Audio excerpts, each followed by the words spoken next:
Beldanga সরলপথ girls academy, আপনারা কতজন ছাত্রী নিয়ে এই প্রতিষ্ঠানটা বর্তমান চলছে যদি একটু বলেন। আমাদের 2025 যে শিক্ষাবর্ষ শুরু করেছি, এই 2025 শিক্ষাবর্ষে আমাদের স্টুডেন্ট সংখ্যা প্রায় 230 জন। এর মধ্যে আবাসিক ছাত্রী আছে প্রায় 190 জন মতো। আমাদের এখানে স্টাফ, টিচিং, নন টিচিং মিলে 30 জন আছেন। আমাদের কমিটি, কোর কমিটি আছে, জেনারেল কমিটি আছে, তার সঙ্গে উপদেষ্টা মণ্ডলী আছেন। এইসব নিয়ে আমরা এই প্রতিষ্ঠানটাকে এগিয়ে নিয়ে যাওয়ার চেষ্টা করছি। এখানে 3টে বিভাগ খুব দক্ষতার সঙ্গে শিক্ষা দেওয়া হয়। একটা হচ্ছে হিফজ বিভাগ, যেটাকে হাফিজা বিভাগ বলি আমরা, আর একটা আলেমা বিভাগ, আর একটা হচ্ছে জেনারেল বিভাগ। আমাদের এখানে যে জেনারেল বিভাগে যে সমস্ত ছাত্রীরা ভর্তি আছে তাদেরকে আমরা সরকারি স্কুলে ভর্তি রেখেছি। আপনারা জানেন যে Debkunda Sheikh Razzak memorial girls high school, ওখানে আমাদের ছাত্রীরা ভর্তি আছে। আমাদের এখানের প্রথম যে মাধ্যমিক ব্যাচে যে সমস্ত ছাত্রীরা বেরিয়েছিলেন তার মধ্যে একজন আমাদের পশ্চিমবঙ্গে 2য় স্থান অধিকার করেছিল এবং বর্তমানে সে বহরমপুর মেডিকেল কলেজ সেকেন্ড ইয়ারের ছাত্রী। নিটে কোয়ালিফাই করে সে এখন ডাক্তারি পড়ছে, MBBS বহরমপুর মেডিকেলে। তো আমাদের প্রচেষ্টা, আমাদের টার্গেট হচ্ছে যে দ্বীনি শিক্ষা এবং জেনারেল শিক্ষা দুটোকে সমান্তরালভাবে এগিয়ে নিয়ে যাওয়া। সমাজগুলো যেভাবে আজ কলুষিত হয়ে যাচ্ছে, সেই জায়গায় দাঁড়িয়ে জেনারেল শিক্ষার সঙ্গে সঙ্গে দ্বীনি শিক্ষা খুবই গুরুত্বপূর্ণ। এবং ইসলামিক আকিদা মেনে, ইসলামিক আকিদা মানে এই নয় যে শুধুমাত্র ইসলামিক পরিকাঠামোর মধ্যে থেকে, পর্দার মধ্যে থেকে সব কিছুকে করবো, তাই শুধু নয়, যে চলাফেরা, তার কথাবার্তা, তার ব্যবহার, সমস্ত কিছুর মধ্যে তার ইসলামিক ছাপ থাকবে এবং তাদেরকে দেখে অন্য কেউ অনুপ্রাণিত হবে, তাদের মাধ্যমে সমাজ পরিবর্তন হবে।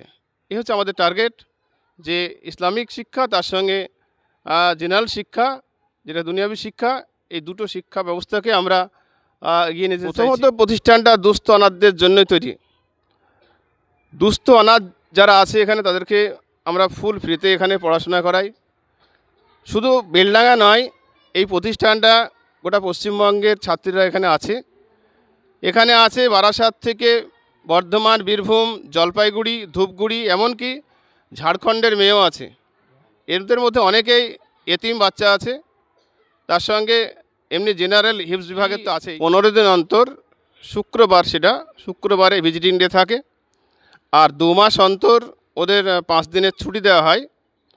এখানে 3টে সিস্টেমে এখানে মেয়েদের আসা যাওয়া। একটা হচ্ছে সকালে প্রথমে ক্লাস শুরু হয়, এখন শুরু হচ্ছে শীতের সময়, যেহেতু এখন দিনটা ছোট বলে 7টায় শুরু হচ্ছে, প্রায় 11:30 পর্যন্ত ক্লাস চলে। কিছু ছাত্রী আছে যারা সকালে এসে 11:30টায় ছুটি নিয়ে বাড়ি চলে যায়। কিছু আছে যারা সকালে এসে একেবারে সন্ধ্যায় কোচিং করে এশার নামাজ পড়ে বাড়ি যায়। আর ম্যাক্সিমামটা, বেশিরভাগই আছে যারা 24 ঘন্টা এখানে আবাসিক হিসেবে থাকে। আপনার পরিচয়টা দিবেন। আমি মোহাম্মদ করিম বক্স, এই সরলপথ গার্লস একাডেমির সম্পাদক। আছেন আমাদের সভাপতি সাহেব মোহাম্মদ অলিউল ইসলাম। এই প্রতিষ্ঠানের যেনাদের হাত দিয়ে এই প্রতিষ্ঠান ভিত্তিপ্রস্তর হয়েছিল, যেনার পিতার এই দানের মাধ্যমেই এই প্রতিষ্ঠানের যে জায়গা, সেই জায়গা আমরা পেয়েছিলাম এবং তার উপরেই আজকে দাঁড়িয়ে সরলপথ গার্লস একাডেমি। গুটি গুটি পায়ে আমরা এগিয়ে যাচ্ছি। আশা রাখবো আপনারা সকলেই সহযোগিতা করবেন। ছাত্রীর সংখ্যা কত যদি একটু বলেন। ছাত্রীর সংখ্যা 230 জন এই মুহূর্তে। Assalamu alaikum warahmatullahi wabarakatuh. My name is Hafiza Khatun. I read in class 7. Bismillah, Alhamdulillah, wassalatu wassalamu ala Rasulillah. Amma ba'd. In the name of Allah, all praise and thanks to Allah. And oh Allah, please give a blessing and peace upon the Prophet Muhammad sallallahu alaihi wasallam. Then I give thanks to all the respected committee members, teachers, madams, my elder and younger sister sitting in front of me who has given me a chance to speak here. On this occasion, I am going to talk about importance of education. Education is a very important thing for everyone to succeed in life. The importance of education in society is undeniable. It helps us to grow our good thinking. It also helps us to acquire new skill and knowledge.